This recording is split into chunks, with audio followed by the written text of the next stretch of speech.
ሴት ማለት የሀገር ምሰሶ የትውልድ ቀራጭ እና የሰላም ዘበኛ መሆኗን በኩራት ለማስመስከር ጭምር ነው።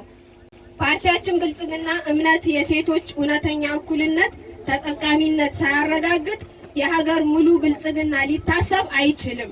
የብልጽግና ፓርቲ ጉዞ የሴቶችን ማህበራዊ፣ ኢኮኖሚና ፖለቲካዊ ተሳትፎ ለማረጋገጥ የተጀመረ የነጻነት የእድገት ጉዞ ነው። ውድ የለውጡ ኃይሎች፣ ሴት ስትበለጽግ ቤተሰብ ይበለጽጋል፣ ቤተሰብ ሲበለጽግ ደግሞ ሀገር ትበለጽጋለች። ልጆቻችን ብሩህ ተስፋ መደገፍ ማለት ነው። ዛሬ በነቂስ ወጥታችሁ ያሳያችሁትን ይሄ የታላቅ ድጋፍ ድምፅ ፓርቲያችን ለጀመረው የሪፎርምና የህዝብ ተጠቃሚነት ስራ ትልቅ ጉልበትና አቅም የሚሰጥ ነው። እናንተ የሰላም አምባሳደሮች ናችሁ። እናንተ የልማት ሞተሮች ናችሁ።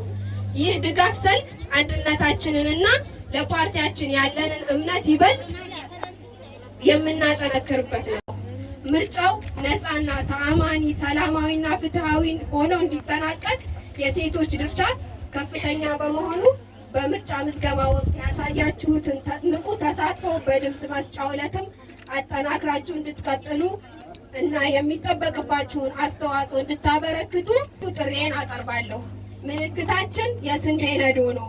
ልክ እንደ ስንዴ ነዶ ተደምረን ማንም ያልተወውን ማንንም ያልዘነጋ አካታች ልማትን እያረጋገጥን እንቀጥላለን። ምልክታችን የስንዴ ነዶ ነው። ብልጽግናን ይምረጡ ስል አመሰግናለሁ።